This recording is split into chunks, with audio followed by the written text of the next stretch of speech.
Bonjour à toutes et tous et bienvenue sur Trait d'Union pour une nouvelle semaine de stream, la dernière avant les vacances, d'été et puis je reviendrai, fin juillet, dernière semaine de juillet et première semaine d'août normalement.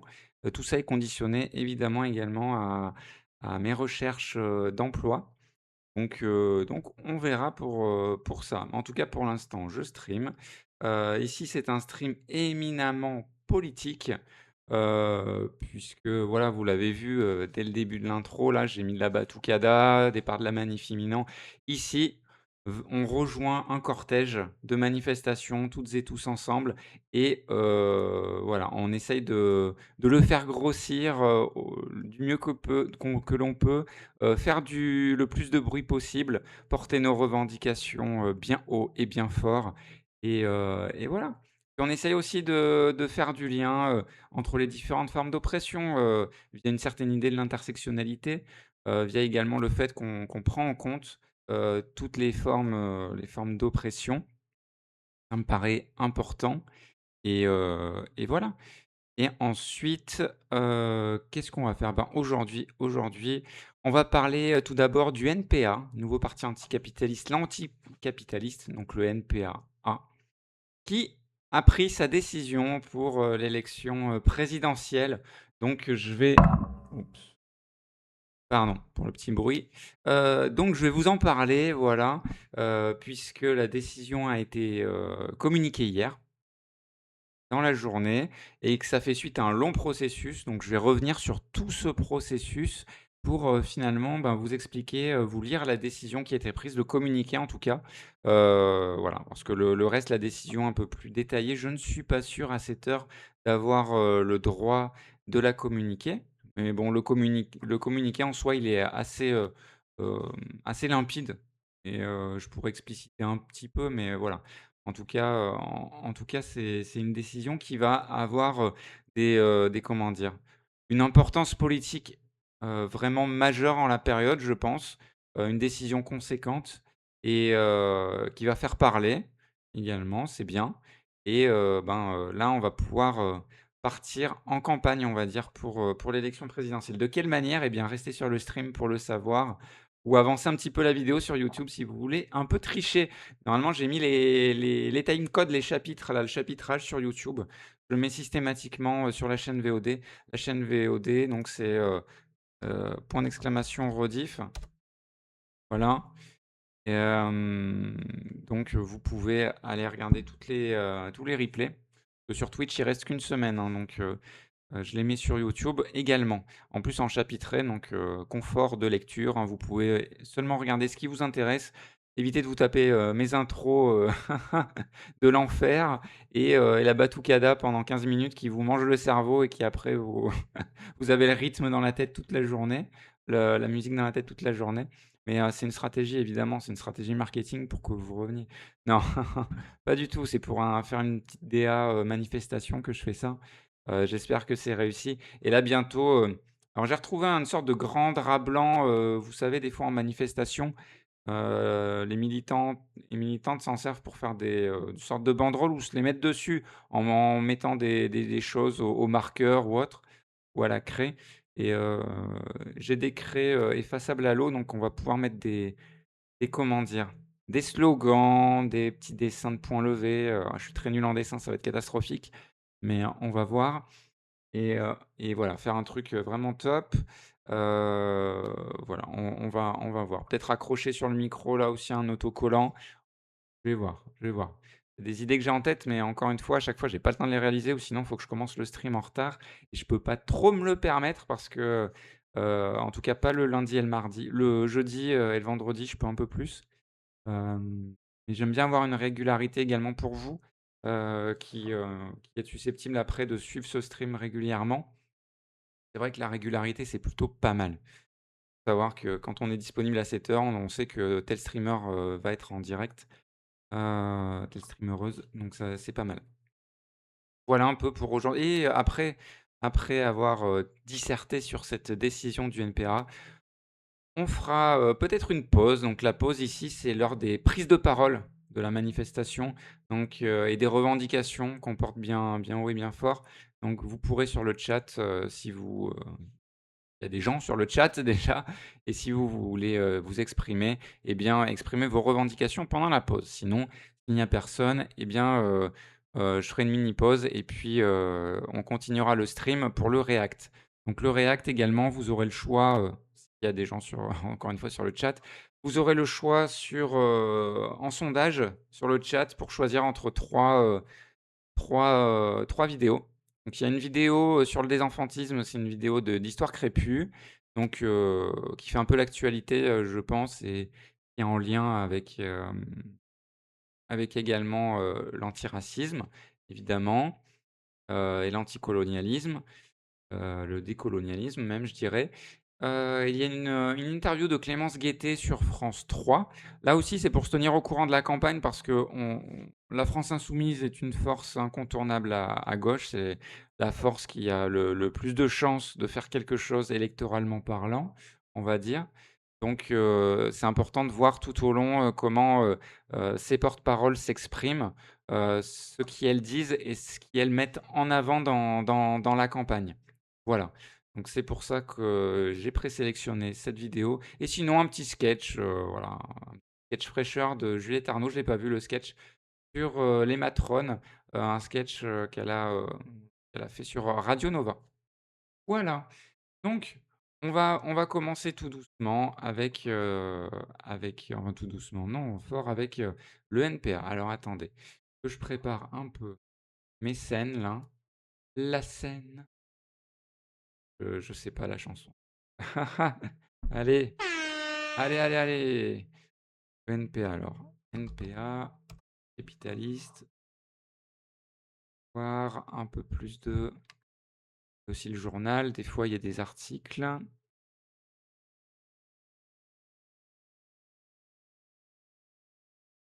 Alors attends,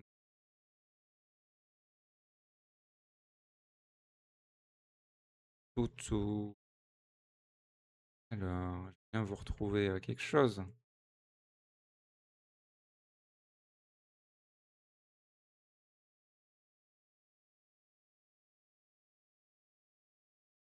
Ça, c'est un article qui date de 4 juin.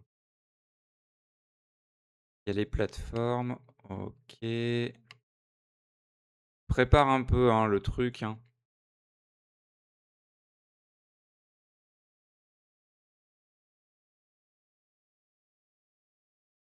Ah oui, il y a la bon, normalement avec les plateformes et après, tout parti, parti.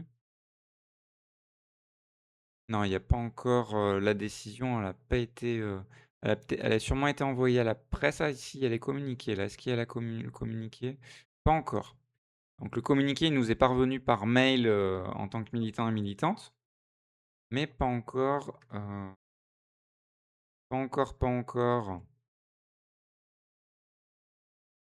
publié sur le site internet du parti. Donc je vais prendre le PDF, hein, présidentielle. Travail de la commission de déclaration, non, c'est le communiqué, donc il doit être par mail, en fait. Parce que la déclaration, je sais pas si c'est à l'usage interne pour l'instant seulement.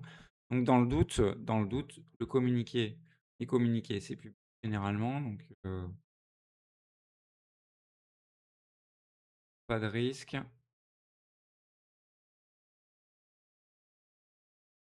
Communiqué de presse, oui, c'est un communiqué de presse, en plus. On va juste faire le communiqué de presse du 28 juin, donc d'hier. Je vais le prendre, je vais l'extraire. Moi, je vais le copier-coller. Je vais voir le mail et mettre tout. Petite préparation en direct, hein. Je ferai peut-être d'ailleurs la préparation pour la banderole, là, je la ferai peut-être avec vous, hem, en direct dans la semaine. Ça peut être sympa, ça peut être rigolo. C'est peut-être le seul moment où j'ai le temps de le faire. Voilà. Je mets tout ça en justifié, hop là. Voilà, on ira sur OpenOffice tout à l'heure. Garde ça ouvert au cas où.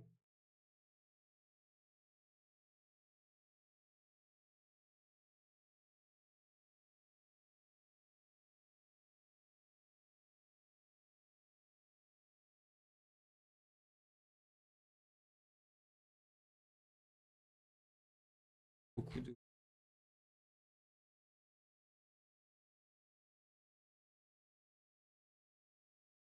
heu,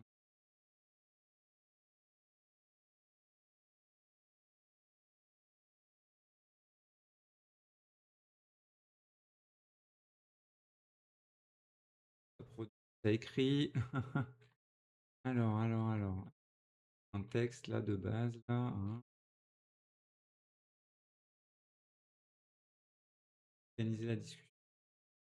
Ah, bah, voilà, je peux peut-être, on va peut-être commencer par là. Alors, attendez un petit peu. J'arrive, vous en faites pas. Paniquez pas. C'est pas moi qui suis en panique, c'est paniquez pas. Là. Alors, capture d'écran. Capture d'écran, résolution, ça doit être ça. Hop. Ah bah, c'est parfait là, le format il est parfait. Peut-être, voilà, pour zoomer un petit peu. Voilà. Ah là là, ça c'est beau, ça j'y cache. Et de cacher les trucs un peu perso, même si pas perso de ouf. Vous emballez pas, mais voilà. Allez et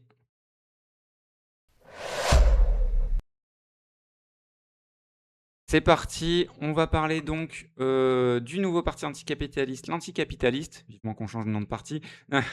Mais la présidentielle approche à grands pas et il s'agissait pour le parti de prendre une décision. Alors comment cette décision a été prise d'abord? Après, ah oui, bah, je vous tease un peu, je vais pas vous donner la décision tout de suite. Comment ça s'est organisé tout ça? C'est important. Important que d'être transparent sur, la démocratie interne du parti. Donc, tout d'abord en janvier dernier, il y a une résolution politique sur tout un tas de sujets dont les présidentielles. Donc, je vais vous la lire. La séquence présidentielle qui se prépare déjà va arriver immédiatement après les municipales. À ce stade, on peut sans grand risque prédire qu'il n'y aura pas de candidature commune de la gauche sur ce qui a été le programme du NFP, que Mélenchon sera candidat sur ce même programme. Waouh! La boule de cristal, le NPA Irma, je dirais même. Un élément déterminant sera le résultat des municipales. S'il y a un sursaut à gauche, à la suite d'un raz-de-marée RN, il sera peut-être possible de réactiver la démarche du NFP, qui avait été un accord d'appareil mais sous pression de la base, en réponse à la possibilité de victoire du RN. Nous allons donc rentrer très vite dans la séquence présidentielle avec la nécessité de tenir une conférence nationale, une CN, en juin, donc ce qui s'est passé ce week-end, pour déterminer notre positionnement. Si le choix était de se présenter, une CN plus tardive ne permettrait pas de mettre l'organisation en ordre de marche à temps et nous avons besoin d'avoir une discussion large et approfondie avant de prendre une décision qui va nous engager pour la prochaine période. Il faut donc commencer à l'organiser dès maintenant. Et oui, donc là, anticiper toutes les possibilités. Alors, qu'est-ce qui s'est passé suite à ça? Suite à ça, eh bien, on a qu'on appelle des plateformes. Des plateformes. Donc en gros, les militants et militantes se réunissent en groupe, soit, en local, soit plus généralement, c'est avec, plusieurs camarades, d'autres endroits. Enfin, ça dépend. À Paris, il y a eu, je crois une plateforme qui était très locale, la plateforme 4 en l'occurrence. Mais sinon, c'est un peu pêle-mêle, quoi. Aussi selon les affinités qu'on crée, bref, les affinités politiques, humaines ça joue aussi, mais politiques surtout, pour déterminer pour écrire des textes et après les présenter ou non comme des plateformes. Nous, au NPA 03, on a présenté un texte, mais on l'a pas présenté comme plateforme. On aurait pu, hein, même le présenter en plateforme locale, voilà, mais non, on a choisi de publier ce texte pour alimenter la réflexion et les débats en interne, mais pas pour, en faire un texte de plateforme. D'autant plus que nous n'étions pas tous, d'accord, au sein de notre groupe local sur, la manière de faire pour la présidentielle.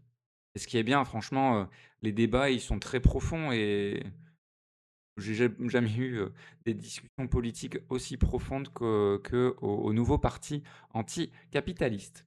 Bref, oui, des fois, il y aura un peu de pub pour ce parti, hein, dans dans mes streams. C'est pas vraiment de la pub. Moi, je vous présente les faits et mon avis. Alors, je suis militant, mais bon, j'ai un avis et vous allez voir. D'ailleurs, il y a un truc que je vais pas ça sera pas tout positif, évidemment. Dans toute la démarche là que je vais vous raconter, il y a des trucs, évidemment, il y a pas que c'est pas que tout beau, tout rose. Le principe des plateformes, donc vous l'avez compris. Heu, on se réunit et puis on peut produire des textes et dire: «Ça va être une plateforme», donc les plateformes, c'est des textes qui vont être votés à l'ACN, à la conférence nationale, l'événement dont j'ai parlé juste avant là, dans le texte de janvier. Donc le problème qu'on peut voir à ça, c'est que s'il y a des textes qui sont très éloignés les uns des autres, après il y a un vote sur ces textes et probablement, on sait pas ce qui va devenir. Il peut y avoir un truc très partagé comme un truc, il y a un texte qui va obtenir 70 et les autres, les miettes. On ne sait pas, mais dans ce cas, il faut organiser quelque chose et là, il y a la conférence nationale. La conférence nationale, elle est là, pour discuter.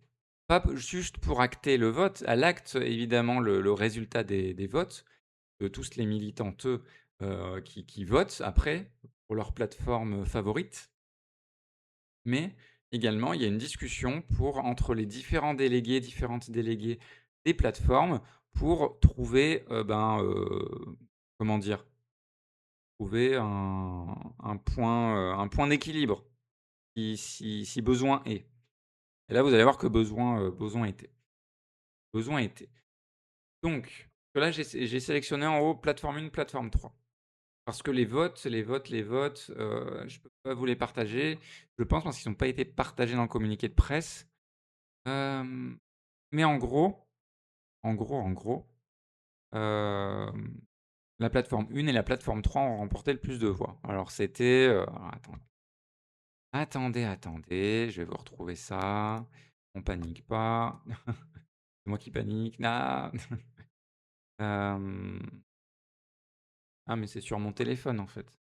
Sur mon téléphone et n'oubliez pas pendant ce temps que je cherche, n'hésitez pas à suivre la chaîne Twitch, pour ne pas se louper les prochains, directs. Sur YouTube également, suivez, mettez des commentaires, n'hésitez pas. Vous pouvez également me soutenir financièrement. C'est important parce que ça m'aidera à me dire, ça vaut peut-être le coup que je continue les streams si derrière il y a des gens qui me soutiennent, financièrement.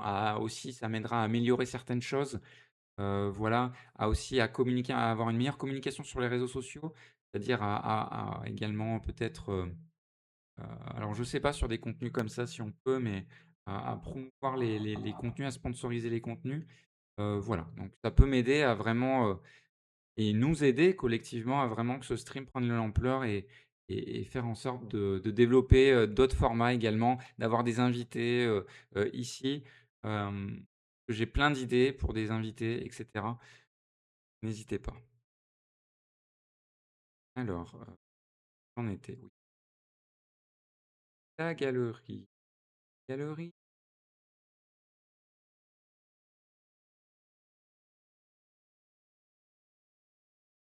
Ça ah oui, ça a mis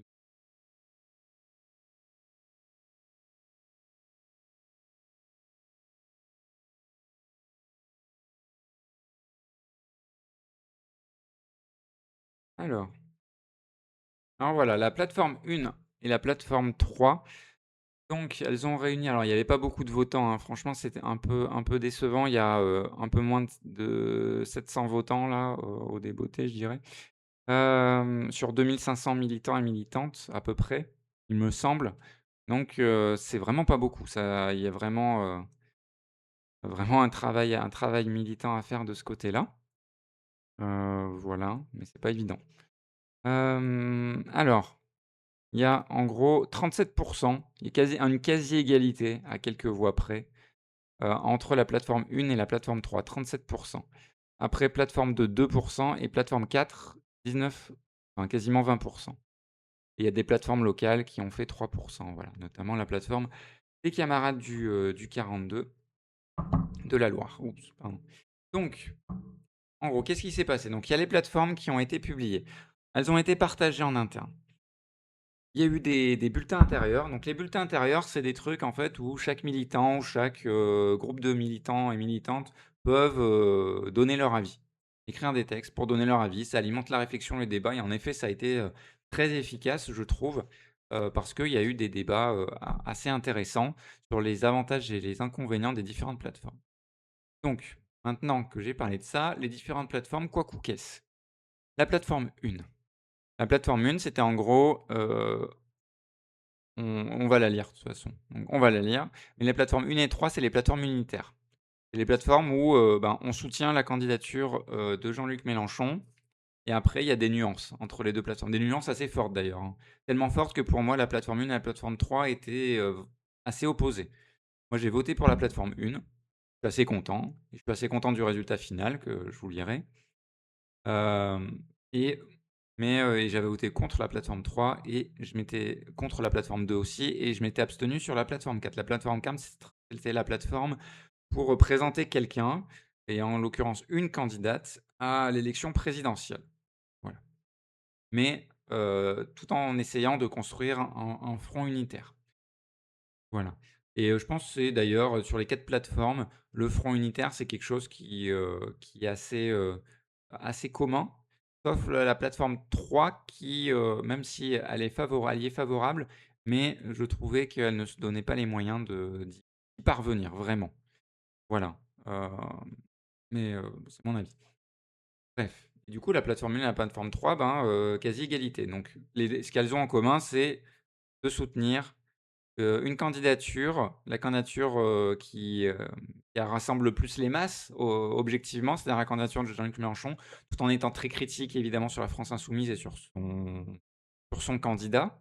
Mais voilà, en soutenant parce que en reconnaissant que la France insoumise est une force de gauche radicale incontournable, qu'elle, est la cible vraiment des attaques répétées de la droite et de l'extrême droite et pour des raisons, ben, parce que défense de la Palestine, parce que, positionnement clair contre les violences policières, contre l'islamophobie, à maintes égards, et cetera, et cetera. C'est une posture réformiste, mais voilà, qui, dans le champ politique actuel, dénote par rapport aux autres forces, politiques, même de gauche et du coup, est vraiment la plus proche de nous, malgré des différences indéniables. Voilà, donc il y avait ça en commun et après il y a des petites différences, voilà. Alors ensuite, ce qui s'est passé, donc les gens donnaient leur avis, voilà, il y a eu des réunions aussi des plateformes, donc si elles souhaitaient organiser des visios pour qu'on se renseigne, pour qu'on rallie les plateformes, on pouvait. Voilà, donc c'est ce qu'on pouvait faire en interne. Il y avait les liens de visio, les dates et heures qui étaient communiqués et ensuite, il y a eu une réunion du conseil politique national, donc c'est un peu la direction du parti qui tourne, tous les X années. Et par contre, il y a un truc que j'ai trouvé, pas top du tout, c'est que la CPN, en fait, a fait un pré-vote. C'est-à-dire que, le CPN, le Conseil politique national s'est permis de voter sur les textes et de communiquer ces votes-là. C'est-à-dire que ça peut avoir une influence quoi de faire ça. Heu, Ça peut avoir une influence sur nous, sur notre vote. Parce qu'on peut se dire: «Ah bah, il y a telle plateforme de toute façon, la direction, ils sont contre ou pas forcément pour». C'est un vote en contradictoire du coup, en contradictoire. Donc, enfin bref, en gros, on pouvait voter pour, contre ou, s'abstenir ou NPPV, je crois que c'est, en gros, elle ne peut pas voter, mais c'est un truc comme ça. Ne prend pas part au vote, quoi. Donc c'est ça. Ne prend pas part au vote. Voilà, hem et donc à l'issue de ce vote, c'était les plateformes 3 et 4 qui avaient été largement, et plutôt bien là-dessus, au niveau des votes pour, en tout cas. La plateforme 2 était, voilà, reléguée aux oubliettes. La plateforme 2, je ne l'ai pas dit, c'est une plateforme en gros, qui proposait de présenter quelqu'un, et de se désister au dernier moment, quoi. Voilà. Pour pas avoir en gros, l'inconvénient de bouffer des voix, de bouffer des voix à gauche dans la période et pour autant d'avoir une expression propre. Donc voilà, c'est ça la plateforme 2. Voilà, donc on va lire les plateformes 1, 3 donc oui, donc il y a eu tout ça et après, donc il y a eu des assemblées générales électives qui étaient organisées en local. Donc chaque comité ou rassemblement de comités, si les comités sont trop petits, eh bien organiser ça. Nous, on a un comité trop petit, donc on s'est rallié au comité du 42, qui est pas si grand que ça non plus, mais un peu plus grand que nous, le comité de la Loire et on s'est réunis, vers Roanne pour tenir cette assemblée générale élective. Voilà, ça a duré sur toute la matinée, donc avec une partie discussion débat, ensuite une partie vote. Là, c'était vote à main levée, du coup, ça convenait à tout le monde. Donc on a fait ça comme ça et puis après on a pris acte des différents votes. Voilà, des différents décomptes et après le décompte, il est envoyé au national qui après fait un calcul, voilà, qui ajoute tout ça au pot commun et puis voilà. Et puis surtout aussi, ça permet d'élire les délégués qui vont à la conférence nationale. C'est-à-dire à proportion des votants et votantes, eh bien, telle plateforme ou telle plateforme peut envoyer un ou une déléguée à la conférence nationale. En l'occurrence, là, pour nous, c'était la plateforme, c'était la plateforme 4 et la plateforme locale, des camarades rouennais, rouennaises, enfin, des camarades de la Loire, ligériens et ligériennes, pardon, qui, heu, qui ont pu envoyer quelqu'un. Voilà. Voilà un peu pour le cadre. Donc ça, c'est cool, je trouve et puis surtout, ça permet que tous les militantes, s'emparent de l'outil politique concrètement, que ce soit dans la prise de décision comme dans les débats et cetera. Donc on n'est pas laissé de côté et ça, c'est cool. C'est vraiment cool. Encore une fois, le point, on va dire, pas négatif, mais où il faut prendre garde, c'est de pouvoir après organiser une discussion qui soit, la plus sereine possible et qui puisse, faire qu'il y ait un compromis, qui satisfasse à peu près tout le monde et qui évite qu'il y ait des scissions. Parce que pour rappel, la campagne, pour 2022, c'est en 2022 qu'il y a eu les scissions au NPA. Et avant, il y avait 10 000 militants et militantes et voilà et hem et du coup, il y a eu la scission et il y a eu, Révolution permanente, donc on connaît, hein, Anastasie, Belza Marcel, sont partis de leur côté et le NPAR, le NPA révolutionnaire qui est également parti de son côté. Ça a eu des conséquences en termes de nombre, de militants et militantes, en termes de sous également. Ça a eu des grosses conséquences même sur le NPAA. Donc voilà et petit à petit, le parti essaie de se reconstruire. Donc il ne s'agirait pas de se scinder de nouveau, ça pourrait même signer la fin du parti, en tant que tel. Donc déjà qu'on est peu, hein, vous avez vu en tant que nombre de votants, votantes, c'est même pas hyper représentatif par rapport au nombre de cotisants et cotisantes, hein. Donc c'est pas ouf. L'autre fois, je me suis moqué du PCF, mais parce que aussi le PCF, c'est autre chose. C'est un parti, électoraliste, hein, vraiment, vraiment institutionnel. Donc voilà, même peut-être le plus institutionnel dans sa façon de fonctionner, à gauche. Un de ceux en tout cas, peut-être pas celui, mais voilà. Bref et du coup, bon la NPA, nous on n'est pas un parti institutionnel, donc voilà, mais on est un parti qui compte mobiliser les masses. Donc pour mobiliser les masses, il faut être quand même un certain nombre de militants et de militantes et voilà.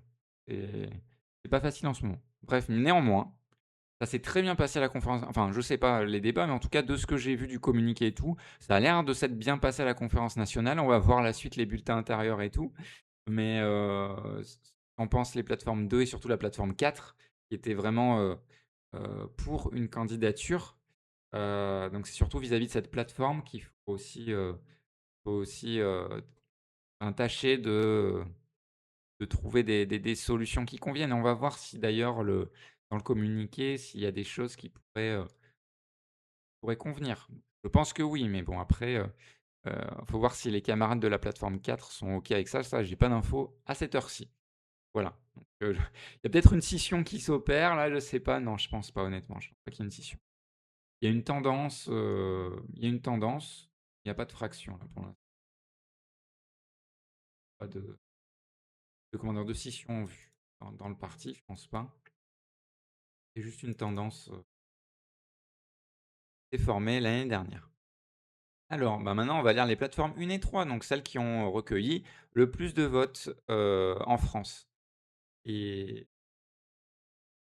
plateforme 1, unitaire et révolutionnaire, marcher sur nos 2 jambes. L'élection présidentielle a un enjeu aussi simple que glaçant.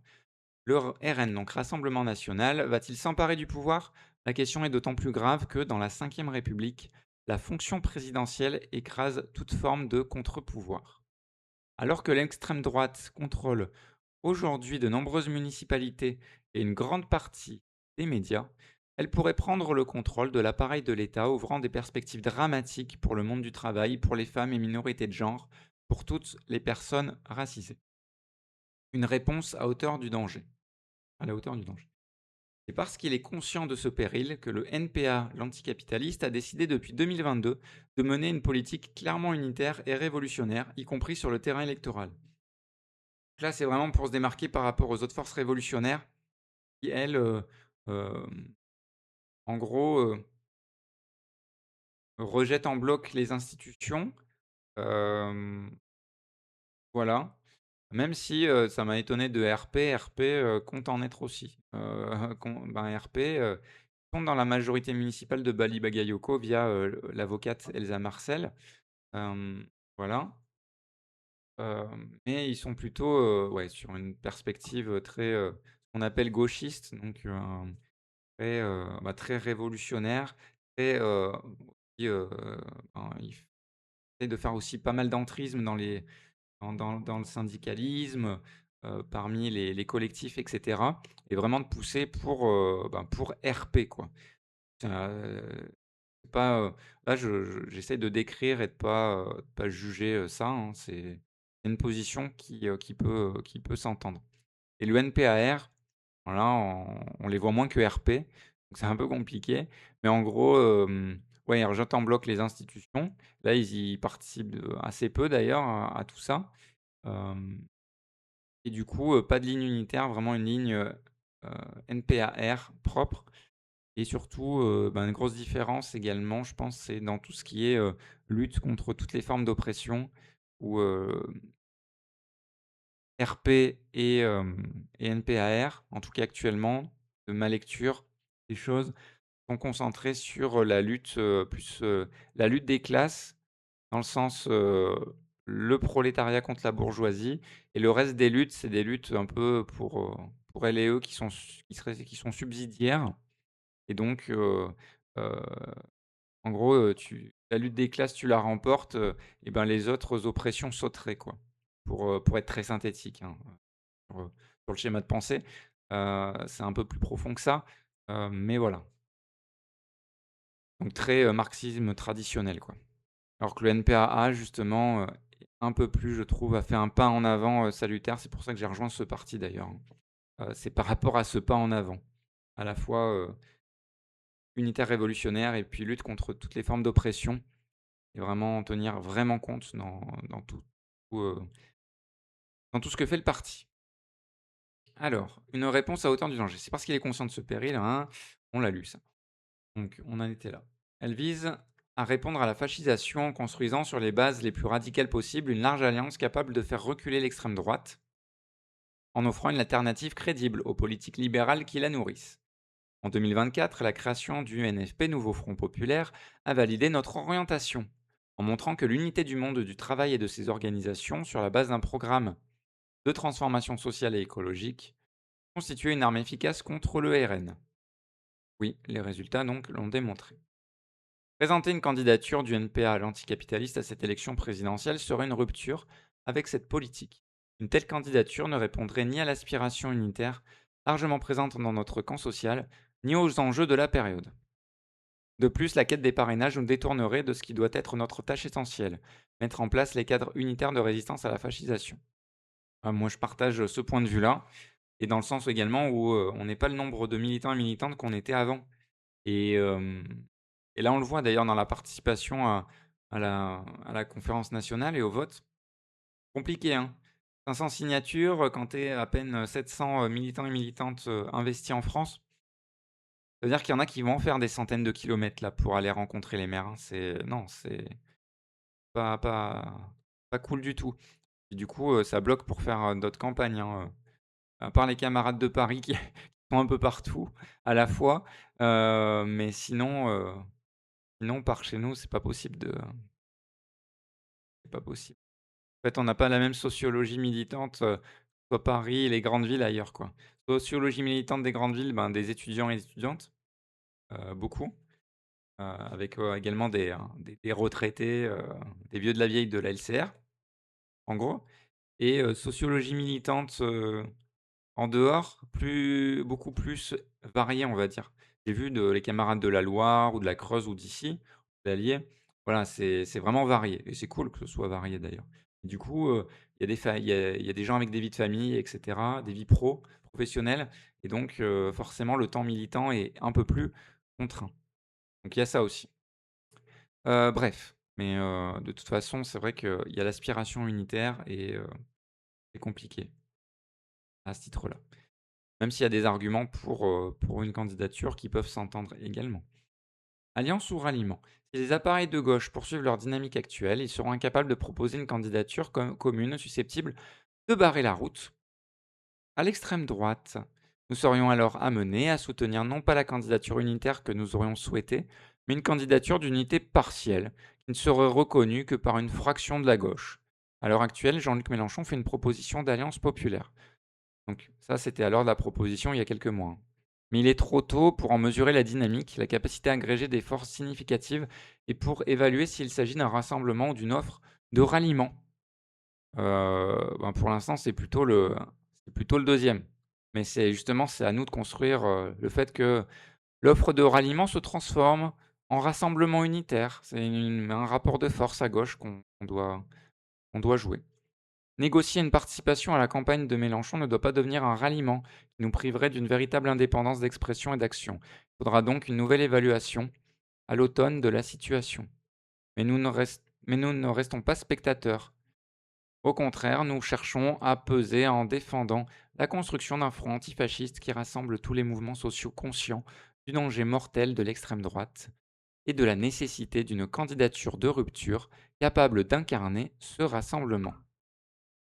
En toute indépendance, nous serons très certainement amenés à soutenir une candidature réformiste. Nous devons toutefois conserver une totale indépendance politique. Dans le cadre de la campagne présidentielle, nous devons affirmer notre internationalisme intransigeant, pas comme l'AFI, poursuivre notre combat démocratique contre les institutions de la Ve République, là, on peut se rejoindre avec l'AFI, expliquer aussi qu'une société ne se change pas par un sauveur suprême mais par la mobilisation de celles et ceux d'en bas, ah, c'est pas l'AFI, hein.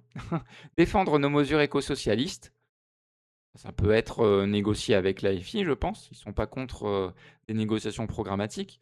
Donc le manifeste écosocialiste de la 4e internationale, on peut peut-être le faire, avaler, hein, parce qu'il y a pas mal de choses proches également de l'avenir en commun dedans et des choses, un peu plus radicales. Contre les oppressions et l'exploitation, ça on peut le faire entendre. Cela implique que nous soyons très attentifs et attentives aux initiatives et aux mobilisations populaires que nous prenions attache avec toutes les forces qui vont dans ce sens. Et oui, il n'y a pas juste les forces politiques, il y a également les forces syndicales, associatives, pardon, les collectifs de lutte. Hem, voilà, donc il faut essayer de composer avec tout ça et dire: «Ben, ouais, on comprend que vous vouliez pas, rallier tout de suite la campagne de Mélenchon parce que là, c'est pas comme le NFP, c'est pas une base unitaire, tout de suite. Mais on vous propose, c'est de nous réunir et de justement d'essayer d'imposer quelque chose d'unitaire à la France insoumise». Ça, je pense que ça pourrait se faire. Peut-être que ça se fera pas. Il y en a beaucoup qui y croient pas, qui n'y croient pas dans le parti, dans le NP à ça, à ce que je dis, que c'est du fantasme. Oui, mais la politique est faite de fantasmes et heureusement qu'on en a et à un moment, justement, c'est parce que, on a rêvé de droit, on a rêvé de droit, on a rêvé de renverser la table que des révolutions, ont pu avoir lieu. Donc voilà, assumons nos fantasmes un peu.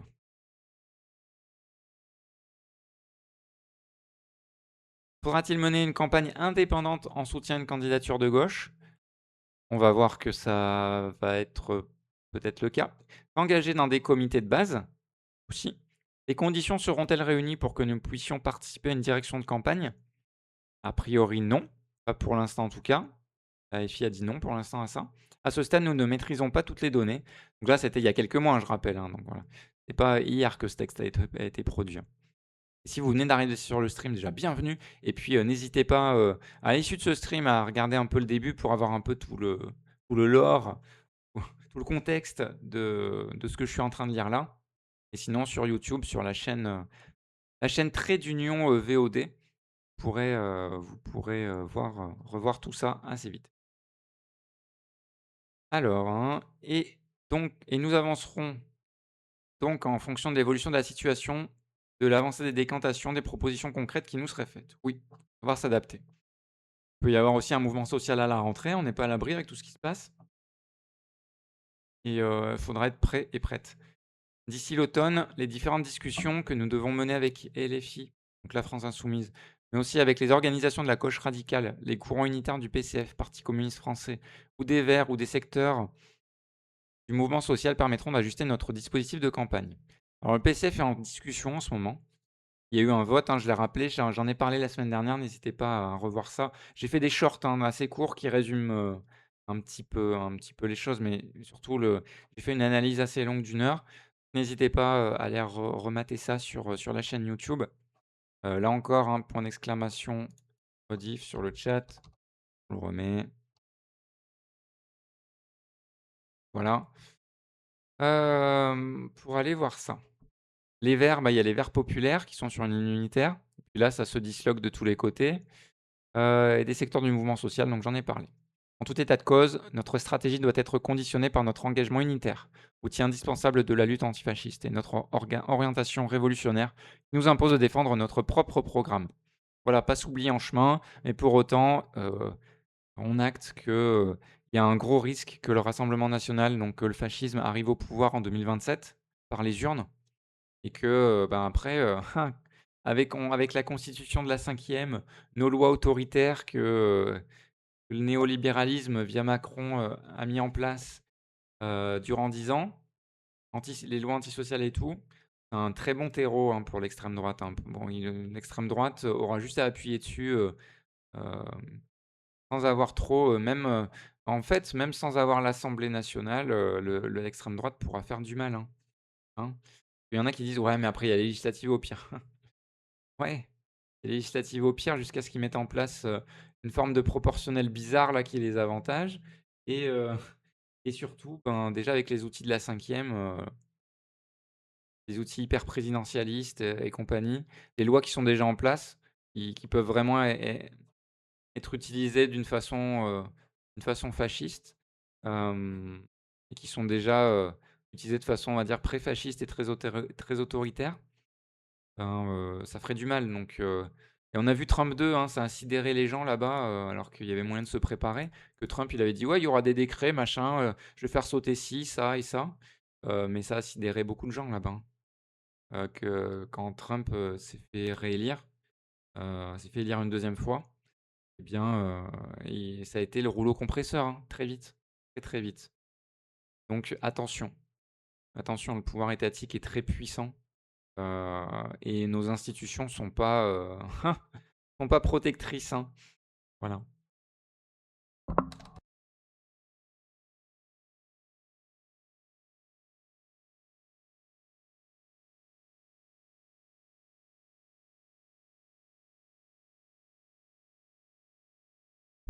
Voilà, bon. Alors, on a lu la plateforme 1, maintenant on va lire la plateforme 3 de la même façon. Donc, pour une orientation unitaire, déterminée et conséquente dans la campagne présidentielle. Donc, on va voir que, également, ligne unitaire, heu, vers une candidature, la candidature de Mélenchon, mais pas de la même façon. Et vous allez voir pourquoi, pour la une j'ai voté pour, enfin, pour la 3 j'ai voté contre. Enfin, vous allez voir surtout en quoi les 2 sont très opposés sur la méthode, selon moi. et comment ça a été une réussite qui suit après. C'est-à-dire la décision qui a été prise, par le NPA ce week-end. Selon moi, c'est plutôt une réussite, hein, à chaud, je l'analyse comme ça. Vous allez me dire si vous pensez la même chose. Mais là, c'est le texte de la plateforme 3 donc. Plateforme 1, plateforme 3 donc 37 environ les 2 au vote des AG électives. La longue dépression du système capitaliste, la crise environnementale et les affrontements interimpérialistes radicalisent chaque jour un peu plus les différentes couches de la bourgeoisie. La brutalité des classes dominantes, l'autoritarisme, voire la fascisation provoquent une polarisation croissante sur le terrain social, même si les dernières grandes mobilisations ont été défaites. Gilets jaunes, réforme des retraites, mobilisation de septembre 2025, etc. Cette polarisation se reflète dans le champ politique. Bon, mobilisation de septembre 2025, c'est resté très faible hein, au final, hein. Mais oui, il y a eu des mobilisations, c'est sûr. On aurait pu parler des mobilisations de 2019, hein, juste avant le Covid. Les marches pour le climat. Il y avait aussi les mobilisations du personnel soignant. Heu, il y avait beaucoup de mobilisations dans pas mal de secteurs, du monde du travail et pas que, du coup. Les mobilisations écolo, ouais. Puis il y a eu les mobilisations, les révoltes, les révoltes, urbaines. Hem, voilà, il y a eu pas mal de choses quand même. Mais oui, le constat est le bon. Ah, il faut dire alors que aussi que la plateforme 3, c'est une plateforme qui réunit aussi, pas mal de gens qui, font partie de la tendance, d'une tendance du parti, qui s'est formée l'année dernière pour affirmer, justement, certaines différences politiques, qui elles estiment, assez majeures pour en faire une tendance. Voilà. Mais je pense que la séquence va permettre sûrement de rapprocher plus de scindés. En tout cas de ce que j'ai lu, de de ce que j'ai lu, ça semble être le cas. Après, j'attends de voir les retours, à travers des BI, donc des bulletins intérieurs, les retours des militants, militantes. C'est passé à la CN. Dans ce contexte, l'enjeu est de parvenir à mettre en mouvement notre classe pour éviter que l'appareil d'État ne tombe entre les mains de l'extrême droite et à défaut que les classes laborieuses soient dans la moins mauvaise situation possible pour résister. Il s'agit aussi d'œuvrer à ce que l'indépendance et la conscience de classe progressent. Dans ces élections, cela passe par le rassemblement autour d'un programme qui propose un avenir plus désirable face à la régression macroniste, comme aux solutions racistes, sexistes, homophobes, réactionnaires, etc. du RN. La différence avec le PCF, vous le voyez, c'est qu'on nomme les choses, hein. On dit raciste, on dit tous ces mots-là. On dit fasciste, voilà, on n'hésite pas. On se pince pas le nez, alors que, on on n'est pas dans le déni de notre histoire politique. On assume notre histoire politique et on emploie pas d'euphémisme, voilà. Et ça fait plaisir. La partie la plus consciente de notre camp aspire d'ailleurs à l'unité, à l'instar des élections législatives de 2024. En effet. Donc là, même constat, hein, que la plateforme 1, pas dit de la même manière, mais constat, même constat. En vue de l'élection présidentielle, nous ne devons pas tergiverser. C'est là qu'il y a la différence. Nous devons répondre positivement à la volonté de regroupement des forces de notre camp autour du programme du NFP, Nouveau Front Populaire, formé par la France Insoumise et mené jusqu'au bout la bataille unitaire pour que ce regroupement se concrétise. Donc là, directement rejoindre. Donc voilà, là, il y a la principale différence entre les deux. Face au fascisme, il est juste indispensable de défendre une orientation radicale et offensive qui ambitionne d'être majoritaire dans les classes populaires et de faire basculer les couches sociales intermédiaires. Proposer en permanence l'unité de la base au sommet de notre camp social pour l'action, mais ne faire aucune compromission sur le fond. Dénoncer le programme des candidats, candidates et partis de la bourgeoisie et donner confiance dans une alternative progressiste à la décomposition du capitalisme et à la marche à la guerre. Ce regroupement politique se fera autour de l'AFI, France Insoumise donc, et de son candidat, Jean-Luc Mélenchon. Il ne s'agit pas pour nous de nous rallier à la FI ou de nous y dissoudre, ni d'effacer notre critique de la Ve République, et en particulier de la fonction présidentielle. Voilà, même critique qu'on a vue dans le texte d'avant, et également conserver une identité, aussi point commun avec la plateforme 1 là-dessus, juste sur la manière que c'est pas pareil. Il s'agit d'exister en tant que force politique nationale indépendante, mais liée à la majorité de celles et ceux qui voudront former un bloc antifasciste contre la guerre, écologiste, féministe et antiraciste.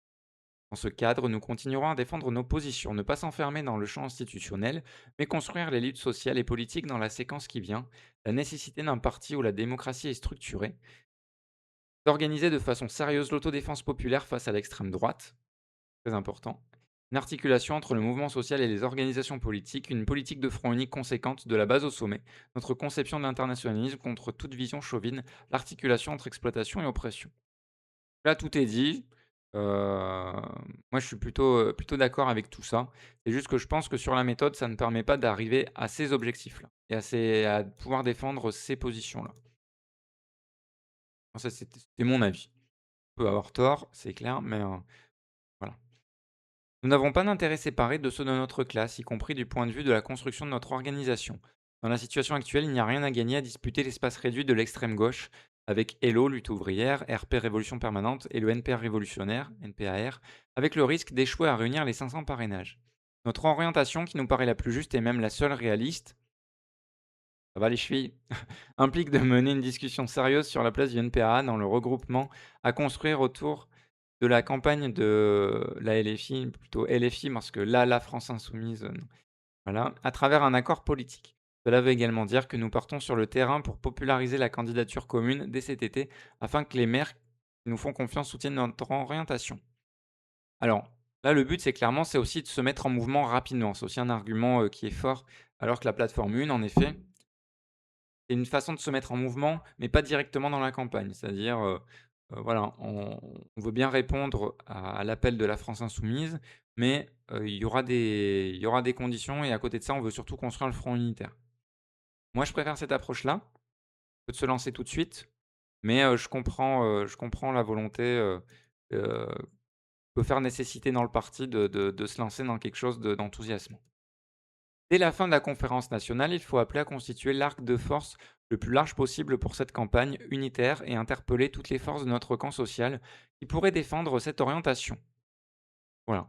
Donc il y a une similarité avec la plateforme une à ce niveau-là aussi, c'est-à-dire que on dit oui à la FI et dans le même temps on appelle toutes les forces. Sauf que la plateforme une, c'était on appelle toutes les forces et après on voit avec la FI. L'objectif premier pour nous est de réussir l'unité, même partielle, autour d'un programme de rupture. Voilà, c'est là, même partiel, pour moi, où, ça le bât blesse. Pour moi, il faut réussir l'unité, vraiment, la plus large possible. Elle sera forcément partielle de toute façon, mais, partielle si c'est juste NPA et LFI, voilà quoi. Ça sera pas réussi. Il en va de la confiance du prolétariat dans ses propres forces, de notre capacité à construire un parti utile dans la situation. Encore une fois, j'entends, ça sera pas réussi d'un point de vue de la mobilisation des masses et d'optimiser les chances que, de pouvoir, faire une campagne antifasciste qui porte électoralement. Voilà. Parle au plus grand nombre et qui aussi permettent aussi de contraindre, les électoristes à un vote utile. Certains électoristes de gauche, y compris, des SOSDEM bourgeois et bourgeoises, qui finalement vont se dire: «Ah ouais, quand même, il y a un arc assez uni, il y a des organisations comme Attac, comme machin, et cetera qui ont rejoint». Bon là, je me place, plus tard si jamais c'est le cas et du coup, le fait d'avoir ces organisations dites respectables qui est dans l'arc unitaire, ça peut entraîner, de plus en plus de gens à même si c'est pas des gens qui sont, on va dire de notre classe, à proprement parler, voire même qui, sont contre nous, mais ça pourrait les amener à voter, à se dire: «Bon ben, on vote pour le moins, on veut pas du RN et là il y a une force en face qui bon, qui est pas ce qu'on veut mais qui va empêcher le RN et qui quand même est de gauche quoi». Bon. C'est pour ça que c'est important l'unité aussi, hein, électoralement parlant et je pense également qu'il y avait autodéfense populaire dans c'est très bien d'avoir parlé de ça dans la plateforme 3. Dans la plateforme 1, il y avait aussi, construire l'unité, aussi penser après l'élection, il me semble. Heu donc ça, c'est hyper important parce que nous, notre travail, il s'arrête pas à l'élection présidentielle. On ne sait pas les résultats. Nous, on se base pas que là-dessus. On se dit pas: «Ah ben, après, il y a les législatives». Ça, c'est le logiciel, insoumis. Nous, on est là pour leur dire: «Non, mais attendez, les institutions de la 5e, toi-même, tu sais, que c'est la merde et que, et que ça va, et que ça peut très vite tourner, au vinaigre cette histoire, pour tout le monde et avant tout pour les personnes opprimées, les personnes non blanches et cetera, les, personnes LGBTQIA+. Donc, à un moment, il faut être conséquent et se dire, voilà, vous avez le nombre en termes de militants, militantes, la France insoumise. Nous, on vous apporte, ce qu'on peut vous apporter, voilà. Sera peut-être plus sur le fond que sur les militants, militantes, mais bon, en tout cas, on vous apporte quelque chose et accepter de construire l'après-élection, quoi et la résistance, sur le terrain. Sur le terrain des luttes, sur le terrain, dans la rue et cetera pour montrer que, on se laissera pas faire, quoi qu'il arrive et qu'on est organisé surtout.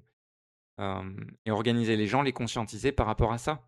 Pas les rendre, juste, dépendants de ce qui va se passer au niveau institutionnel. Parce que ça, c'est une machine à résignation, hein. On le voit, hein, là, ce qui s'est passé avec le NFP. C'est-à-dire qu'il y avait très peu de temps. Macron a dissous et a fait de la merde, OK, comme il fait, tout le temps. Pléonasme, j'ai envie de dire, Macron qui fait de la merde. Enfin, ça dépend pour qui. Pour les plus riches, heu, pour sa classe sociale, ouais, non, il fait pas de la merde, c'est clair. Et et voilà, vous avez compris. Et du coup, ben, en fait, on s'est dit: «Ouais, il nous faut on est légitime à avoir une première ministre, Lucie Castet première ministre et tout ça». Ouais, OK, on avait gagné les élections, objectivement. Mais après, en fait, le fait qu'on soit juste organisé par rapport à ça, et après, quand le soufflet est retombé, il y avait plus rien. Et c'était très compliqué localement de relancer une machine, quoi. Ça s'est pas fait d'ailleurs, ou bien à des endroits, je pense très parcellaires. Ça nous a permis par contre de rencontrer des militants et militantes d'autres partis, de voilà, de tisser des liens, ça c'est important. Et après les municipales ont continué dans cette optique. Mais voilà, faut penser l'après. Faut penser l'après pour, que les différentes organisations du mouvement social qui sont, dans cette unité, eh bien, continuent après. On continue dans ces perspectives unitaires, dans ces comités unitaires à, à militer et pas que militer, pour avoir le plus d'élus possible, à l'Assemblée nationale ou autre, quoi. Pour, heu pour se protéger, pour protéger, celles et ceux qui sont les plus menacés par l'extrême droite, voilà.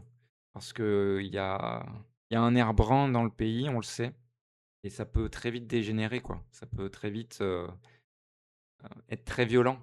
Déjà que ça allait, de plus en plus, hein, de part et d'autre dans le pays, mais hein, ça pourrait libérer, des énergies, hein, comme disent les néolibéraux et les néolibérales. Ça peut libérer les énergies, mais là, pas de l'entreprise là, hein, d'énergie fasciste. Donc, voilà, donc ça, c'était pour les 2 plateformes qui ont recueilli le plus de voix et donc il y a eu la conférence nationale, ce week-end et ensuite abouti sur un texte, hein, voilà, avec les délégués. Donc les délégués, c'est des militants et militantes qui ont été élus dans chaque AG élective pour après discuter, négocier et arriver à une position commune du parti. Donc on va voir, c'est où? C'est où que c'est? Il y a eu un communiqué de presse du coup hier.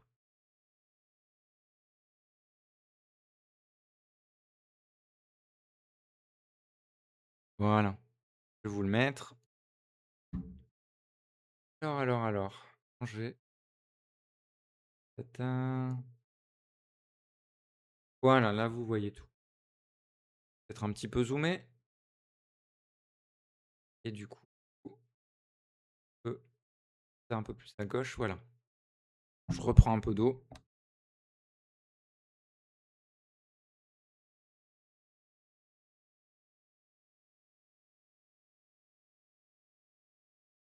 Là vous voyez pas, mais j'ai des lumières en face là pour que ça fasse une bonne lumière pour vous, que vous voyez bien vous voyez bien le visage quoi et tout ça. Soit agréable, on va dire, je parle pas de ma beauté, hein, non. Je n'oserais pas. Je parle de la qualité d'image, ce soit bien. Ça fasse pas des trucs, trop brillants dans le fond ou sur moi ou à côté. J'ai essayé de travailler ça un minimum pour que ce soit potable.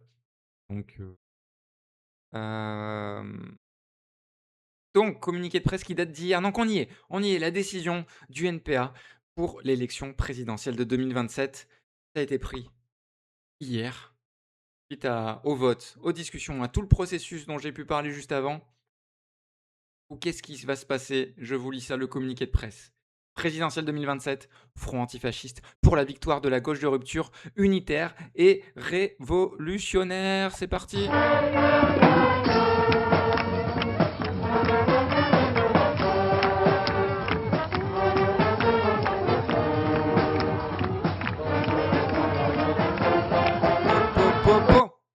Ouais.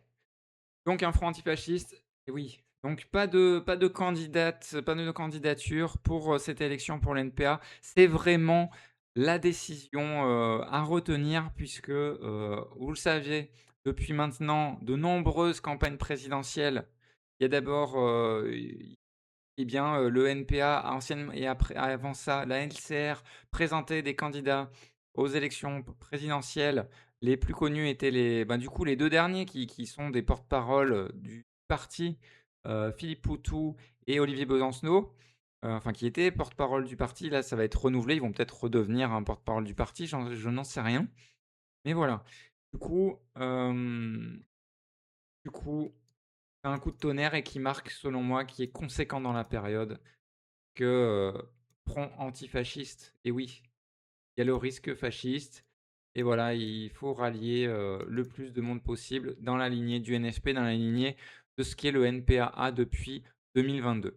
Alors, afin de définir sa position pour les présidentielles 2027. Alors là, je vais pas je enfin si, je vais faire le chiant, hein, le juriste chiant. On dit pas les présidentielles, on dit la présidentielle parce qu'il y a une élection, contrairement aux législatives, aux municipales. Voilà, mais bon, ça on s'en fiche. Ça c'est, je fais mon je fais le mec là, c'est pas on s'en fiche. Afin de définir sa position pour les présidentielles 2027, le NPA, l'anticapitaliste, s'est réuni en conférence nationale les 27 et 28 juin 2026. Cette conférence a réuni des délégués représentant les militantes et militants du NPA, l'anticapitaliste, qui ont débattu et voté dans les assemblées générales réunies dans le courant du mois de juin. Ce que je vous expliquais avant, je vous ai pas menti. Et le parti ne vous ment pas non plus là. Il vous résume exactement ce que je vous ai dit. Au vu du danger de l'extrême droite, le NPA l'anticapitaliste ne présentera pas de candidature à l'élection présidentielle, œuvrera à la construction d'un front antifasciste large et à une candidature de rassemblement de la gauche de rupture. À l'issue des discussions qu'il mène avec la France insoumise et les organisations et courants de la gauche de rupture, le NPA l'anticapitaliste décidera des formes de son engagement dans la campagne et des modalités de son soutien à cette candidature, tout en menant une campagne en propre, avec des meetings, des réunions publiques, du matériel, pour porter la nécessité du front unique antifasciste. Donc là, clairement, il y a des discussions et encore, on ne se décide pas tout de suite pour dire on soutient la candidature de Mélenchon. On ne le dit pas tout de suite en tout cas. Et on essaye de continuer les discussions sur les modalités de soutien, essayer, d'obtenir des choses, de rallier le plus de monde possible, derrière cette candidature qui a le plus de chances, aujourd'hui. Voilà, et tout en menant une campagne en propre, donc ne pas s'oublier. Ça, c'était important pour plusieurs plateformes, avec des meetings, des réunions publiques, du matériel. Pour porter la nécessité du front unique antifasciste et ça peut être important, en fait, au niveau local. Au niveau local, on organise des choses, des réunions, on va inviter les organisations du mouvement social et on va dire: «Ben, voilà» et après si, ça pousse par en bas, les militants, militantes disent: «Ben, non, réunissez-vous là, c'est bon, on est OK là localement, il y a déjà des rencontres qui se passent. On est prêt et prête à militer ensemble». Voilà, c'est un peu le but aussi. Le NPA l'anticapitaliste appelle l'ensemble des militantes et des militants du mouvement social et syndical, de la gauche, des révolutionnaires et des écologistes, à se mobiliser et à constituer partout où c'est possible des fronts d'action antifascistes, des comités contre l'extrême droite dans l'unité la plus large. La victoire de l'extrême droite et de la droite n'est pas inéluctable. Mobilisons-nous pour redonner l'espoir à notre camp social, pour s'affronter aux classes dominantes et à leurs politiques mortifères. Montreuil, le 28 juin 2026. Ouais, donc là, c'est plutôt, franchement, on est arrivé à un bon compromis. on est arrivé plutôt à un bon compromis. On va revenir sur tout ça. Alors je le rappelle, la plateforme 1, c'est la plateforme d'abord on réunit, on essaye de discuter avec l'ensemble des organisations et après on va voir en gros, on va voir les filles pour leur dire: «Bon, on vous soutient mais voilà, on vient en nombre». Mais c'était plutôt parti pour également un soutien à LFI. Là aussi, c'est plutôt parti pour un soutien, à la candidature de Mélenchon. On le dit pas parce que également je pense que, la plateforme 4 ne souhaitait absolument pas ça, voilà, pour toutes les bonnes raisons qui les animent et du coup, fallait trouver également quelque chose qui puisse les satisfaire donc on rentre pas tout de suite dans cette campagne-là. La plateforme 3 voulait rentrer tout de suite dans la campagne donc on continue les discussions. On va finir les discussions d'ailleurs à l'issue des discussions, donc il y aura sûrement des rendez-vous, très bientôt. Hem, Décidera des formes de son engagement dans la campagne, donc ça veut dire des formes de son engagement dans la campagne, ça veut dire que, dans la campagne unitaire, des modalités de soutien à cette candidature. Voilà, donc hem, nécessité de discuter encore, donc c'est plutôt la plateforme 1, hein, qui ressort gagnante de tout ça, on va dire. La plateforme 3 voulait directement se mettre en mouvement dans la campagne, de la France insoumise. Mais je pense plateforme 1 et plateforme 4, comme je l'ai dit, sont plus proches entre elles et du coup représentent plus de 50. Au final, hem, donc il a fallu trouver, vraiment un juste milieu, convienne à tout le monde. Donc a priori, j'aimerais voir aussi la plateforme 3, à quel point, ça leur convient ou pas cette optique. Parce que, là, du coup, on acte déjà qu'il y a pas de candidature. Ça les satisfait, ça satisfait, voilà. On acte qu'on va rejoindre une campagne unitaire et qu'on travaille à ça tout de suite, mais on rejoint pas tout de suite, voilà. Donc je pense que c'est une position assez équilibrée par rapport aux différentes plateformes et par rapport à leur poids, au niveau des votes. C'est plutôt bien. À voir, si ça convient, vraiment à tout le monde, si c'est le bon compromis, et pour la suite du coup, ce qui va se décider. Que du coup les discussions, il y a sûrement d'autres rendez-vous prévus avec les autres partis et voilà.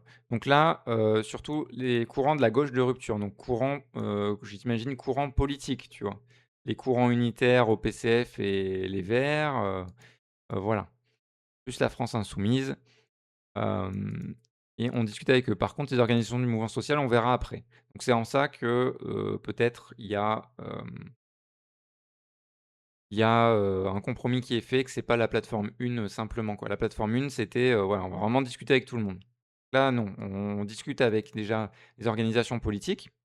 Après on prend une décision et ensuite et en parallèle, on continue à essayer de construire l'unité, la plus large possible.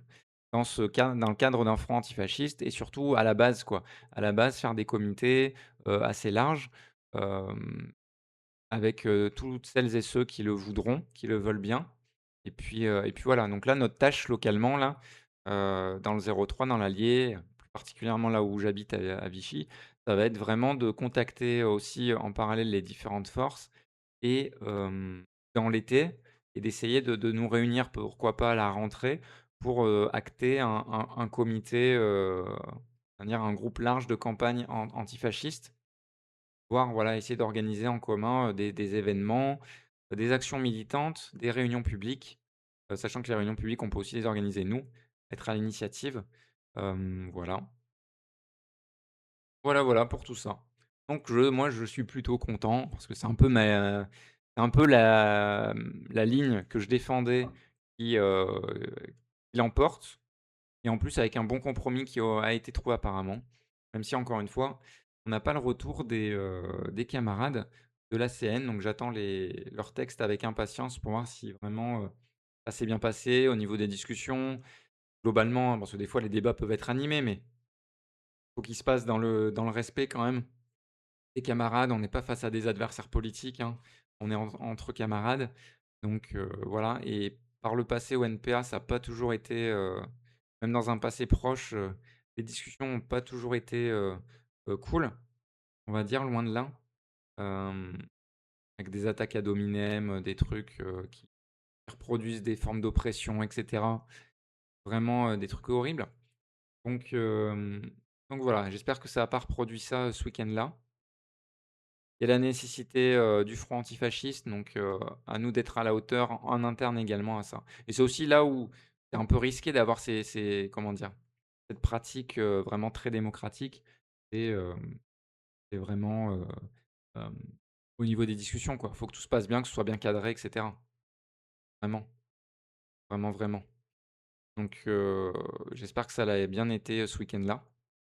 Et puis voilà, mais en tout cas, moi je préfère une organisation politique comme ça où, vraiment on va débattre, on va discuter, on peut faire valoir notre avis, même si, on n'est pas beaucoup dans le parti, même si on tout seul, on peut faire valoir notre avis à travers, l'hebdomadaire, à travers les BI, surtout à travers les BI, les bulletins intérieurs, donc voilà. Et moi je me sens bien dans cette démocratie interne, franchement, à promouvoir dans les autres organisations. C'est pas parfait, mais au moins, il y a des choses, intéressantes. On se retrouve là en face à face, en facecam pour, ben, faire le react. Du coup, parce que je crois que sur le chat allô sur le chat, est-ce qu'il y a des gens qui m'entendent? Peut-être qu'il y a personne encore. C'est pas grave s'il y a personne ou si vous ne voulez pas intervenir, hein, sur le chat, c'est votre choix. Hem, mais du coup, je crois on va pas faire de pause parce qu'il est déjà 11 h. Je pensais pas faire autant et mais c'est comme ça. Sur le premier sujet, je pensais pas faire autant. Alors sur le React. Le React, on va choisir la vidéo la plus courte du coup, je pense. Alors attendez. Pas l'interview du coup, parce que l'interview à chaque fois il y a beaucoup de choses à dire, elle dure 15 minutes, donc 15 minutes, ça sent le 45 minutes, hein, au final, je me connais. Également la vidéo de Histoire Crépue sur la désenfantisation, 12 minutes 51, donc facilement une demi heure en tout et la demi heure je l'ai à peine. Donc on va regarder le sketch tranquillement de Juliette Arnaud, Celles qui sont les matrones, sketch, sur, Radio Nova. Oh, donc voilà, Radio Nova, une radio où il y a pas mal de contenu quand même bien de gauche, bien radical. Donc ça c'est plutôt sympa. Même si tout n'est pas parfait évidemment, mais au moins il y a du contenu qui fait plaisir en la période. Ça change des autres médias où, on entend, enfin les autres médias qui sont très, qui se droitisent de plus en plus, voire certains qui sont déjà, extrême droitisés, dès l'origine, on va dire, enfin, de par, leurs propriétaires milliardaires et zélés politiquement. Voilà, donc attendez, faut que je mette cette vidéo. On a dit, tout boum. On va faire comme ça, donc la chronique de Juliette Arnaud.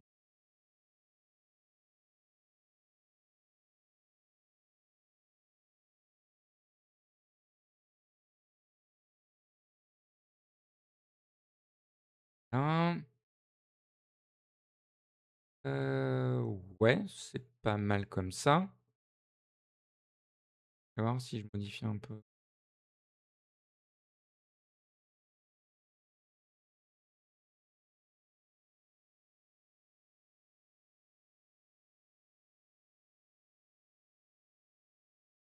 Allez, c'est pas mal comme ça. Alors elle, je peux pas vous dire si elle fume ou non, parce qu'il y a sa maman qui écoute. Mais c'est le moment de la chronique de Juliette Arnaud. C'est un beau roman.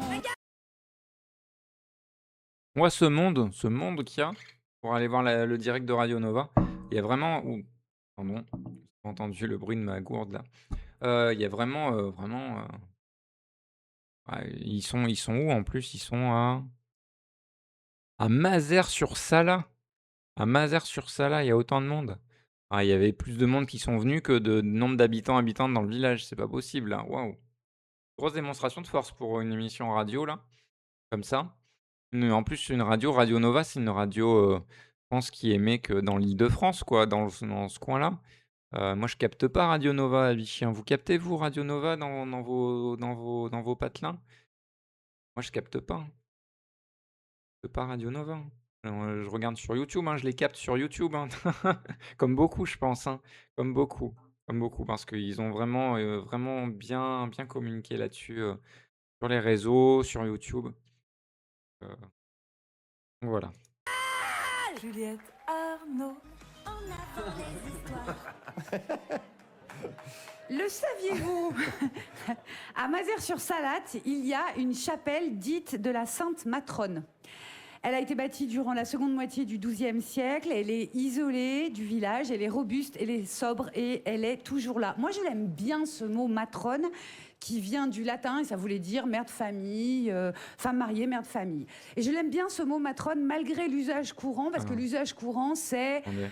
une matrone. Ah, attendez, je me suis foiré, j'ai pas fait la transition. On va recommencer. On va recommencer, j'ai fait n'importe quoi. Alors 30. C'est resté en mode studio, du coup, vous voyez ma tête et pas ce que je voyais moi. Donc, on recommence. Alors elle, je peux pas vous dire si elle fume ou non, parce qu'il y a sa maman qui écoute. Mais c'est le moment de la chronique de Juliette Arnaud. Vous aviez déjà entendu, mais vous avez pas vu la foule là. C'est un beau roman. Juliette Arnaud. Le saviez-vous? À Mazères-sur-Salate, il y a une chapelle dite de la Sainte Matrone. Elle a été bâtie durant la seconde moitié du XIIe siècle. Elle est isolée du village, elle est robuste, elle est sobre et elle est toujours là. Moi, je l'aime bien ce mot matrone qui vient du latin et ça voulait dire mère de famille, femme mariée, mère de famille. Et je l'aime bien ce mot matrone malgré l'usage courant parce que l'usage courant, c'est une matrone, c'est une femme d'un certain âge, corpulente et vulgaire. Qui a envie d'être qualifiée de matrone? Voilà. Alors, moi, ce que je propose, c'est qu'on arrête avec ce sens courant qui se complaît à charger péjorativement à peu près tout ce qui est en rapport avec la féminité. On n'a qu'à se dire que matrone, c'est juste le féminin de patron. Et tout le monde aime les patrons. Non, non. Alors non, je change. Imaginons que la matrone, c'est l'incarnation du foyer. Et du coup, on va bien l'aimer parce que c'est celle qui fait que 4 murs et un toit, c'est plus qu'une maison, c'est le repos, c'est la paix, c'est l'accueil et c'est les racines. Dans un roman qui s'appelle Sobhiye. Ah, je la coupe, pardon, je la coupe dans le sketch. Mais oui, c'est vrai que c'est important il y a certains mots qui ont été attribués aux femmes ou en référence aux femmes qui sont, soit injurieux, soit, très, très négatifs, soit qui animalisent les femmes. Donc c'est important de se réapproprier, les les mots ou d'en trouver même des nouveaux pour désigner les femmes et pour, on va dire, leur redonner, permettre qu'elles s'empouvoirent, de nouveau, qu'elles reprennent du pouvoir sur leur vie, sur, la façon dont on les désigne. Voilà. Ça aussi, ça participe de la bataille culturelle et les mots, le langage, hem, en constante évolution et c'est à nous de le faire évoluer, aussi, d'une certaine façon et Corps de femme de Gracia Bejani, qui est une autrice libanaise contemporaine. On voit le foyer et la matrone à hauteur de petite fille puis d'adolescente. Dans un moment particulier que je viens de dire, qui est un mot arabe libanais, le sobhiye, ce qui veut dire la réunion matinale de femmes au foyer, les mères, les tantes, les grands-mères, les amis, les voisines, les gens de passage. Et on boit du café, on cuisine, on mange, on fume une cigarette.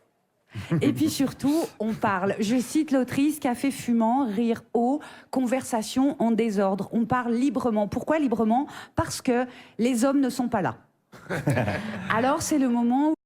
et ouais, réunion non mixte, en non-mixité choisie, c'est important du coup.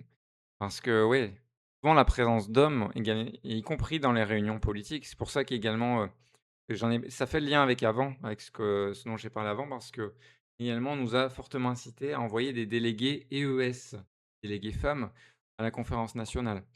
Voilà et je pense que c'est en effet, très important parce que les femmes dans les réunions politiques ont tendance à un peu plus s'effacer, s'il y a pas des règles, même s'il y a des règles d'ailleurs, mais, encore plus s'il y a pas trop de règles de prise de parole ou que c'est un peu, suivant juste l'ordre comment dire? De qui veut parler, ben, il y aura beaucoup moins de prises de parole féminines. Elles seront, quand elles seront là, elles seront synthétiques, alors que les prises de parole hommes, elles seront pas du tout synthétiques et moi le premier d'ailleurs, du mal à être, très synthétique, dans l'expression de ma pensée. Aussi parce qu'on m'accorde ça et justement d'avoir des règles bien précises et moi quand je préside une réunion, je dis: «Ben, c'est max 2 minutes, c'est un homme après une femme» et au NPA généralement c'est ça aussi, hein, c'est à l'AG élective où j'étais, c'était ça, c'était, 3 minutes, 3 minutes max de prise de parole à environ quoi, on n'est pas à 15-20 secondes près, voilà, hem et un homme, une femme et favoriser les personnes qui, ne se sont pas exprimées, depuis le début, par rapport à celles qui voudraient s'exprimer un peu, plus souvent, quoi. Voilà. Donc ça, c'est des cadres qui me paraissent, plutôt sains.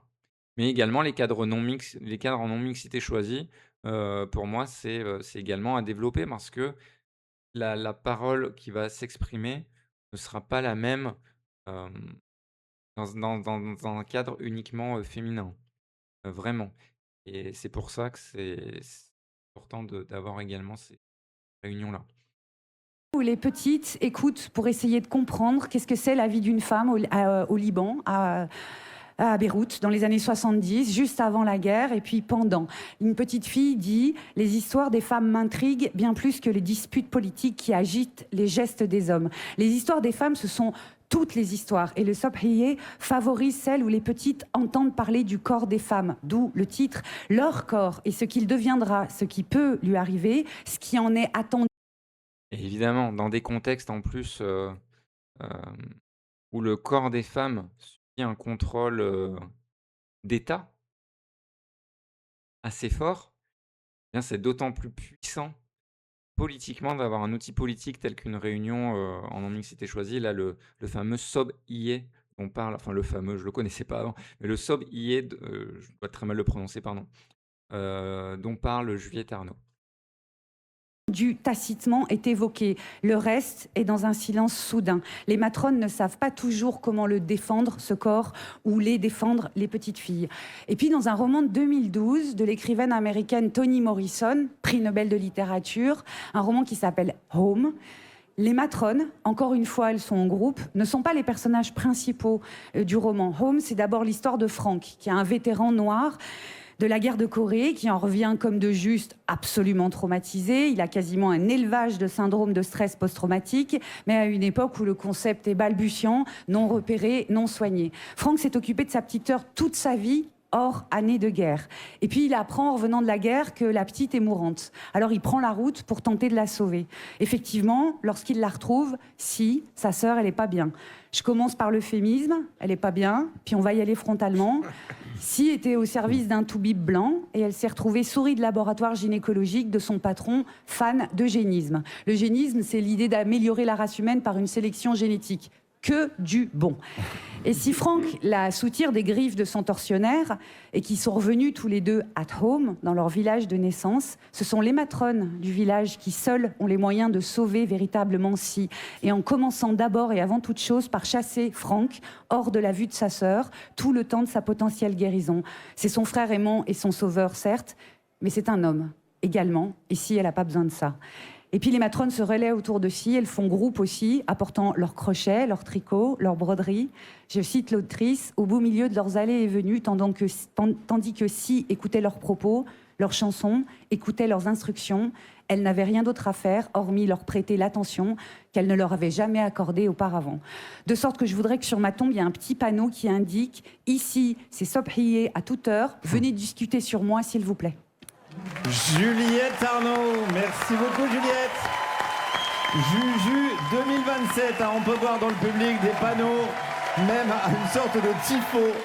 Juliette 2027, j'ai l'impression que quelque chose s'est levé, qui ne s'arrêtera pas, comme dirait Ségolène Royal. T'entends Mathieu Pigasse ? Voilà, tremble Mathieu Picasse. Nova. Radio Nova. Voilà, voilà. Donc une très bonne chronique. J'ai appelé ça sketch, hein, dans le titre, mais c'est une chronique en vrai, hein, c'est le mot le plus juste, quoi. Hop là. Pardon pour le bruit de la transition, j'ai oublié de le diminuer avant. Pardon pour vos oreilles, pardon de vous réveiller. Donc voilà, c'était la chronique de Juliette Arnaud, très bien, sur le mot matrone, la réappropriation, de tout ça, du fait de se retrouver entre femmes et de pouvoir, s'exprimer, de pouvoir exprimer des choses, également envers les enfants, envers les petites filles. Des choses qu'on peut pas exprimer forcément, que les femmes ne peuvent pas exprimer forcément en présence d'hommes, surtout dans des contextes, bien particuliers comme, qui était celui du Liban à l'époque, décrite. Donc voilà, donc c'était vraiment bien. Il y avait un sens politique assez fort et ça permet de faire le lien avec pas mal de choses. Donc voilà. Alors en plus, avec ce qui se passe en ce moment là, enfin ce qui se passe en ce moment, la proposition de loi intégrale contre les violences, faites aux enfants, ouais ça a un lien évidemment également, hein. Un lien également. Voilà, bah, je vais en finir là avec ce stream. Je pense que je vais pouvoir mettre en ligne, le replay assez vite avant d'aller à mon rendez-vous et on se retrouve demain à 9h30. N'hésitez pas à suivre, hein, la chaîne avant de partir, avant de fermer l'onglet ou la fenêtre. Hem, Cliquez sur follow là, sur suivre et c'est gratuit ça et puis c'est pas mal, ça me soutient bien pour commencer et après, si le cœur vous en dit, vous pourrez me soutenir soit en me faisant un petit don sur Ko-fi, soit carrément en vous abonnant à la chaîne Twitch et voilà et ce sera exceptionnel. Vous pourrez dire: «J'y étais, j'y étais dès le début, à jamais, le premier ou la première. Voilà et ça n'a pas de prix à part le prix de l'abonnement, bien entendu.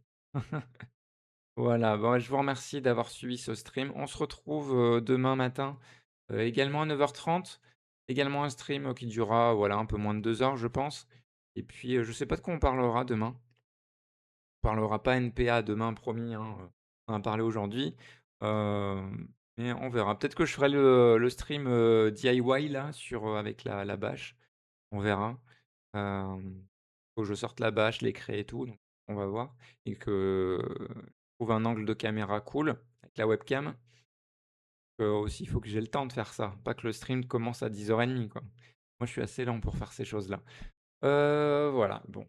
Merci, j'espère que ça vous aura plu. Je pense que je ferai un petit, montage, dans la semaine concernant ce que j'ai pu dire sur la décision du NPA. Voilà, un petit montage, donc une petite vidéo TikTok, Instagram, short YouTube, tout ça, tout ça. Je vais essayer cette fois-ci de prendre exemple sur, hem, mes compères, mes camarades, streameuses, de gauche, genre Emodem, Ribot dans la sauce dans le montage, c'est-à-dire, scinder l'écran, tic comme ça, mettre soit mon visage en haut ou en bas et puis dans l'autre partie de l'écran mettre, hem, la vidéo ou l'article, enfin voilà, où je vais mettre mon visage selon ce que je dis. Voilà, on verra. Mais là, c'était pas un react vidéo, donc peut-être juste mon visage. Je vais voir si je peux zoomer et soit pas trop dégueu en termes de qualité. Hem Voilà, pour que ce soit un peu plus propre et voir y mettre en direct en pic. Ah non, on voit pas. En portrait là. En portrait pour que ce soit encore plus, lisible sur smartphone. Voilà, bon je verrai. Je verrai ce que j'ai le temps de faire ou de ne pas faire. Hem, Puis, la surprise, ça sera, ben, soit demain, soit, soit jeudi ou vendredi. Voilà, où j'aurai un peu plus de temps. Eh bien, bonne et belle journée à toutes et tous. Je l'espère, loin des orages violents, mais proche de la pluie rafraîchissante. Et puis, à demain.